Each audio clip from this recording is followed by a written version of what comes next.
তিনি পাঠকপ্রিয়, সাক্ষী বই পড়া, সাক্ষী বইমেলার মাঠ। সাহিত্যিক সংকট যে বাঙালি মধ্যবিত্তের উচ্চাশা আকাঙ্ক্ষা নৈতিক সংকটকে সাহিত্যে তুলে রেখেছেন, সেই বাঙালি পাঠক কয়েক দশক ধরে তাকে আপন করে নিয়েছিলেন। এই জনপ্রিয়তা আর খ্যাতির পিছনে লুকিয়েছিলেন এক অমায়িক দিলদার মানুষ। অচেনা সেই শঙ্করকেই চিনিয়ে দিলেন শীর্ষেন্দু মুখোপাধ্যায়। খুব উচ্চদরেরই সাহিত্যিক ছিলেন তিনি। যে হাসিটি তার একটা অত্যন্ত হৃদয়ে বত্তা মেশানো হাসি, কিন্তু আমার সাথে একটা ভারী সুন্দর বন্ধুত্ব ছিল। ও রামকৃষ্ণ বিবেকানন্দের উনি কাজ করছিলেন, সেটা কাজ করে আনন্দ পাচ্ছিলেন। তার চলে যাওয়াটা আমাদের পক্ষে ব্যক্তি হিসেবে, লেখক হিসেবে দুটোই বেদনাদায়ক এবং দুটোই শূন্যতার সৃষ্টি করবে।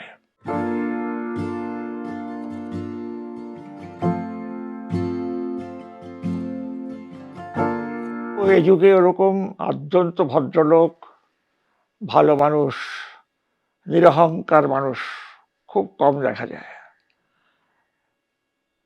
এরকম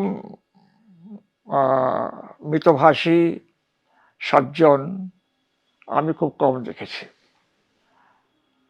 দারিদ্র্যপীড়িত জীবন ছিল তার, একসময় অনেক কষ্ট করেছেন, কিন্তু যখন উত্থানটা ঘটলো তখন কিন্তু সাংঘাতিক।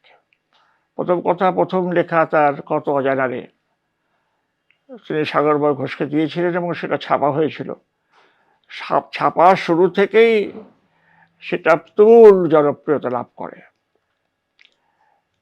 এবং মানুষ হামলে পড়ে সেই লেখা পড়েছে। তারপরে তো একের পর এক তার সুপারহিট সমস্ত উপন্যাস বেরিয়েছে। পাঠককে মন্ত্রমুগ্ধ করে রাখার একটা ক্ষমতা তার মধ্যে ছিল। আমার মনে পড়ে যে তার একটা উপন্যাস পড়েছিলাম, যেটা তার ওই চৌরঙ্গির মতো নয়, সম্পূর্ণ অন্যরকম, সায়েন্স বেসড একটা উপন্যাস। সেটা হচ্ছে নিবেদিতা রিসার্চ ল্যাবরেটরি। খুব ভালো লেখা, একদম অন্য রকমের লেখা।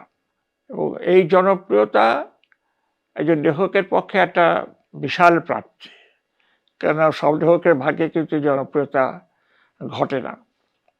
আর একটা জিনিস যেটা দেখতাম, যে পাঠকের প্রতি তার দায়বদ্ধতা। বইমেলায় প্রত্যেক বছর যেতেন, আর ওই বাইরে একটা টেবিল সাজিয়ে বসতেন, তার যে সমস্ত বই থাকতো সাজানো, ওইখানে বসে তিনি সই দিতেন, শয়ে শয়ে সই দিয়ে যাচ্ছে। এই যে ধৈর্য এবং কষ্ট করার প্রবণতা, এটাও একটা শিক্ষণীয় ব্যাপার। এই আমরা পেরে উঠি না, আমরা বিরক্ত হই, কিন্তু ওর কোনো বিরক্ত ছিল না, বড় আগ্রহ ছিল যে পাঠকদের কাছাকাছি পৌঁছবেন, তাদের সঙ্গে একটা তাদের দেখা সাক্ষাৎ হয়, মাত্র একটা সই দিয়ে তাদের সঙ্গে সম্পর্ক রচিত হবে। তো এই সব দিক দিয়ে শঙ্কর একটা অনন্য মানুষ ছিলেন। কিন্তু মানুষ শঙ্করকে আমি বরাবরই স্মরণে রাখবো, কেননা ওই যে হাসিটি তার একটা অত্যন্ত হৃদয়ে বত্তা মেশানো হাসি। কি বলবো, যখনই দেখা হতো তখনই এমন একটা সুন্দর করে হাসছেন, মনটা ভালো হয়ে যেত। তার চলে যাওয়াটা আমাদের পক্ষে ব্যক্তি হিসেবে, লেখক হিসেবে দুটোই বেদনাদায়ক এবং দুটোই শূন্যতার সৃষ্টি করবে।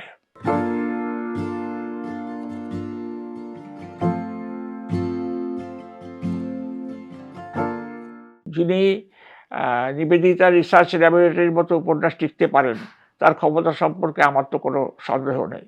কিন্তু এটা ঠিক যে একজন মানুষ একই সঙ্গে জনপ্রিয় এবং মান্যতা পাওয়া সাহিত্যিক, এটা হয় কিনা, কিন্তু শঙ্কর সেন তো হয়েছেন, হয়ে দেখিয়েছেন।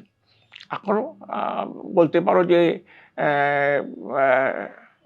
অনেকে হয়তো যারা একটু উন্নাসিক তারা হয়তো অন্য কিছু বলবেন, কিন্তু আমার সেটা বলার কথা নয়, আমি সেটা বলবও না।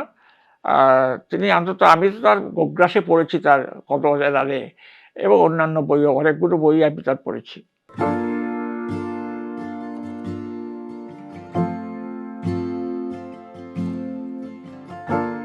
শঙ্কর তার মতো করে লিখতেন। আর আমাদের আমলে যখন ধরো আমরা লিখছি, আমরা কেউই কারো মতো লিখতাম না, আর কেউ কাউকে প্রভাবিতও করতাম না, কিন্তু পরস্পরের লেখা পড়তাম, ভালো লাগলে ভালো বলতাম, খারাপ লাগলে খারাপ বলতাম, এগুলো আমাদের ছিলই। কিন্তু তার মানে এই নয় যে পরস্পরকে প্রভাবিত করে। শঙ্কর আমাদের যে বয়সে একটু বড় ছিলেন বলে আমাদের গ্রুপের মধ্যে ছিলেন না, কিন্তু আমাদের সঙ্গে দেখা সাক্ষাৎ হতো, কথাবার্তা হতো, হাসি ঠাট্টা হতো, এগুলো হতো, আড্ডা ফাড্ডা একটু হতো।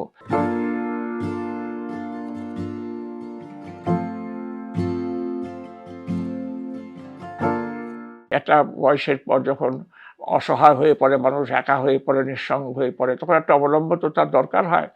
আর আমার তো অবলম্বন অনেক আগে থেকে দরকার হয়েছিল। সুতরাং আমি ওর এটার মধ্যে তো আমি ভালোই দেখতে পাই। একটা আধ্যাত্মিকতার দিকে ঝোঁক এসছিল। ও রামকৃষ্ণ বিবেকানন্দের উনি কাজ করছিলেন, সেটা কাজ করে আনন্দ পাচ্ছিলেন। এটা তো খুবই ভালো। ওর জীবনে একটা আ শূন্যতাকে উনি ভরাট করতে পেরেছেন এভাবে। এটাও তো মানুষের একটা মস্ত বড় আ কি বলবো, ও একে তো অর্জন বলা যায় না। একে বলা যায় নিজেকে সমৃদ্ধ করা, নিজেকে ধনী করা, নিজেকে আরো আ উম যুগোপযোগী করে তোলা বা আ মনুষ্যত্বের একটা বুনিয়াদ তৈরি করার জন্য একটা চেষ্টা তার ভেতরে দেখা দিয়েছিল। যে এই জীবন নিয়ে কি করব? এই জীবন কাকে দেব? এই জীবনের উদ্দেশ্য কি? এসব যখন প্রশ্ন মানুষের আসে, তখন তারা তো ন্যাচুরালি আধ্যাত্মিকতা থেকেই ঝুঁকবে, আর কোথায় যাবে? বিজ্ঞানের কাছে তো এই প্রশ্নের উত্তর নেই।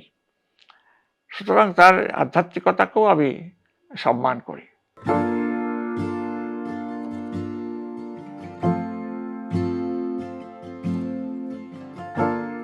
ভাষা দিবস একটা আন্তর্জাতিক ব্যাপার। এটা সারা বিশ্বে পালিত হয় মাতৃভাষা দিবস। তার সঙ্গে শঙ্করের হয়তো সরাসরি সম্পর্ক নেই। কিন্তু ভাষা দিবসের আগেই তিনি চলে গেলেন, এটা হয়তো খানিকটা তাৎপর্যপূর্ণ। ভাষা শিল্পীও ছিলেন।